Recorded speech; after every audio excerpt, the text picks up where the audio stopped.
જય શ્રી કૃષ્ણ મિત્રો। તો આજે આપણે જાણીશું કે નવરાત્રિના પ્રથમ દિવસે માતા શૈલપુત્રીની પૂજા કરવાનું મહત્વ શું છે અને કઈ રીતે તેમની ઉત્પત્તિ થઈ। માતા શૈલપુત્રીનો ઇતિહાસ હિન્દુ ધર્મમાં અને ખાસ કરીને શક્તિ ઉપાસનામાં એક મહત્વપૂર્ણ સ્થાન ધરાવે છે। માતા શૈલપુત્રી એ હિન્દુ ધર્મના નવદુર્ગાના સ્વરૂપોમાં પ્રથમ દેવી છે। નવદુર્ગાના 9 રૂપો છે અને નવરાત્રિના પહેલા દિવસે માતા શૈલપુત્રીની પૂજા કરવામાં આવે છે। શૈલ શબ્દનો અર્થ પર્વત થાય છે, આથી માતા શૈલપુત્રી પર્વતરાજ હિમાલયની પુત્રી કહેવાય છે। તેઓ સાક્ષાત પાર્વતીજીના રૂપ તરીકે ઓળખાય છે, જેમણે શિવજી સાથે વિવાહ કર્યા છે।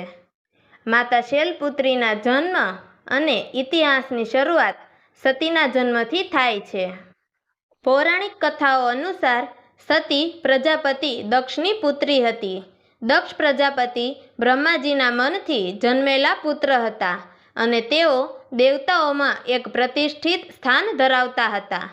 સતી બાળપણથી જ ભગવાન શિવની ઉપાસક હતી અને ભગવાન શિવને પતિ રૂપે મેળવવા માટે તેમણે તપસ્યા પણ કરી હતી, પરંતુ સતીના પિતા દક્ષને ભગવાન શિવ સાથે સતીના લગ્ન પ્રિય ન હતા। દક્ષ પ્રજાપતિને શિવજીનું રૂપ અને તેમની જીવનશૈલી વિશે વાંધો હતો। એ પૌરાણિક કથા છે કે દક્ષે એક મોટા યજ્ઞનું આયોજન કર્યું હતું, જેમાં ભગવાન શિવને આમંત્રિત કર્યા વગર અન્ય તમામ દેવતાઓને બોલાવ્યા। પ્રજાપતિ દક્ષે તે યજ્ઞમાં તમામ દેવી દેવતાઓને આમંત્રણ મોકલ્યું, પરંતુ ભગવાન શિવ અને દેવી પાર્વતીને આમંત્રણ ન આપ્યું। દેવી સતી જાણતી હતી કે તેના પિતા ચોક્કસપણે આમંત્રણ મોકલશે, પરંતુ તેમ થયું નહીં। તેઓ એ યજ્ઞમાં જવા માટે બેચેન હતા, પણ મહાદેવજીએ ના પાડી દીધી। સતીને આ વાતને કારણે દુઃખ થયું અને તે બિન આમંત્રણ હોવા છતાં પિતાના યજ્ઞમાં પહોંચી ગયા। હઠ કરીને દેવી સતી એ યજ્ઞમાં પહોંચી ગયા। તેમણે જોયું કે કોઈ પણ તેમની સાથે આદર અને પ્રેમથી વાત નહોતું કરી રહ્યું। ત્યાં તેમણે પોતાના પતિ શિવજીના અપમાનનો સામનો કર્યો। ત્યાં બધા લોકો દેવી સતીના પતિ એટલે કે મહાદેવને તુચ્છ અને અપમાનિત કરી અપશબ્દ બોલતા હતા। રાજા દક્ષે પણ ભગવાન શિવનું ખૂબ અપમાન કર્યું। પોતાના પતિનું અપમાન સહન ન કરી શકવાને કારણે દેવી સતીએ યજ્ઞની અગ્નિમાં ખુદ હોમાઈને પોતાના પ્રાણ ત્યજી દીધા।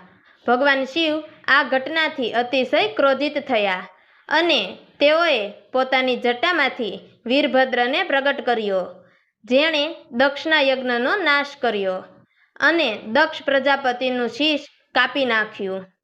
સતીના મૃત્યુ પછી તેઓએ પર્વતરાજ હિમાલયના ઘરે પુનર્જન્મ લીધો અને તેઓ શૈલપુત્રી તરીકે જાણીતા થયા। માતા શૈલપુત્રી ભગવાન શિવની પત્ની અને દેવસેના કાર્તિકેય તથા ગણેશજીની માતા છે। આ નવા રૂપમાં તેમણે પણ શિવજી સાથે વિવાહ કર્યા। માતા શૈલપુત્રીનું સ્વરૂપ ખૂબ જ શાંતિપૂર્ણ અને દયાળુ છે।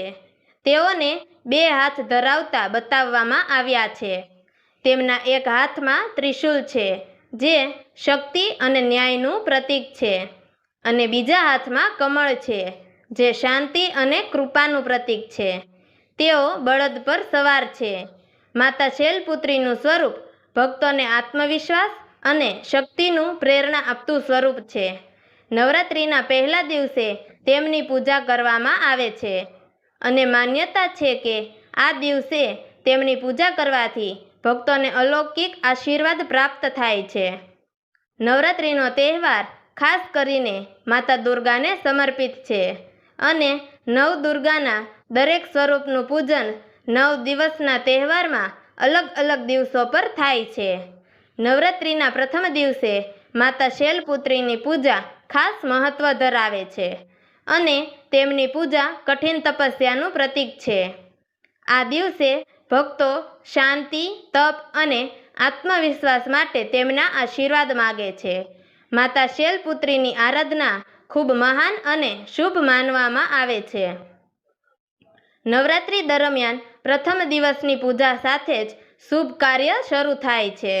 ભક્તો પૂજાના આ પ્રથમ દિવસમાં ઘરમાં કળશ સ્થાપના કરે છે અને દેવીની આરાધના શરૂ કરે છે.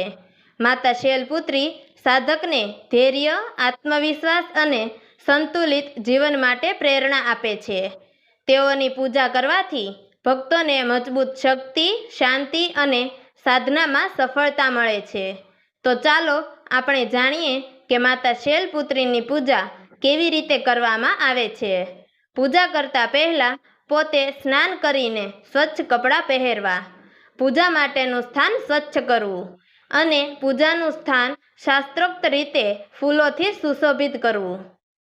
પૂજાના પ્રથમ દિવસે કળશ સ્થાપના કરી શક્તિની આરાધના કરવામાં આવે છે. પૂજાના સ્થાને કળશમાં ગંગાજળ અથવા શુદ્ધ પાણી ભરીને કળશમાં નારિયેળ અને મોલી રાખીને તેની સ્થાપના કરો. માતા શૈલપુત્રીની પ્રતિમા અથવા ફોટો પૂજા સ્થાને રાખવો. માતાજીને ત્રિશૂળ અને કમળ સાથે દર્શાવતી મૂર્તિ હોય તો એ શ્રેષ્ઠ છે. પૂજા શરૂ કરતા પહેલાં ઘંટ અને શંખ વગાડવો તેમજ દીવો પ્રગટાવવો. કંકુ વડે સ્વસ્તિક ચિહ્ન બનાવો અને માતાજી આગળ સુગંધિત ધૂપ જળાવો. પહેલાં માતા શૈલપુત્રીનું આહ્વાન કરો અને તે પછી ઓમ શૈલપુત્રય નમઃ મંત્રનો જાપ કરવો. માતાજીની પંચોપચારની પૂજા કરવી. પૂજા પછી માતા શૈલપુત્રીની આરતી કરો. આમાં માતાજીને જળ, ચંદન, ફૂલ, ધૂપ, દીવો અને નૈવેદ્ય વગેરે અર્પણ કરવા. માતાજીને ફળ, મિષ્ટાન અને ખાસ કરીને પંજરી અથવા ઘીનો પ્રસાદ અર્પણ કરવો. તેમનું ભોગ ધારણ કરવું અને પછી પોતાના પરિવારમાં વિતરણ કરવું. માતા શૈલપુત્રીની પૂજા કરવાથી ભક્તને ધાર્મિક શક્તિ અને આત્મવિશ્વાસ પ્રાપ્ત થાય છે. તેમનાથી આધ્યાત્મિક સમૃદ્ધિ, શાંતિ અને કલ્યાણ થાય છે. આ રીતે માતાજીના આશીર્વાદથી ભક્તના જીવનમાં મજબૂત ધૈર્ય અને તપસ્વીની ભાવના વિકસે છે. તો મિત્રો, તમને અમારી આ વાર્તા પસંદ આવી હોય તો અમારી ચેનલને લાઈક કરજો, શેર કરજો અને નવી કહાનીઓ સાંભળવા માટે નીચે આપેલા બેલ બટનને ક્લિક કરી અમારી ચેનલને સબસ્ક્રાઈબ જરૂરથી કરજો. તો મિત્રો, અમારી આ વાર્તાને છેલ્લે સુધી સાંભળવા માટે તમારો ખૂબ ખૂબ ધન્યવાદ. જય શ્રી કૃષ્ણ. હર હર મહાદેવ.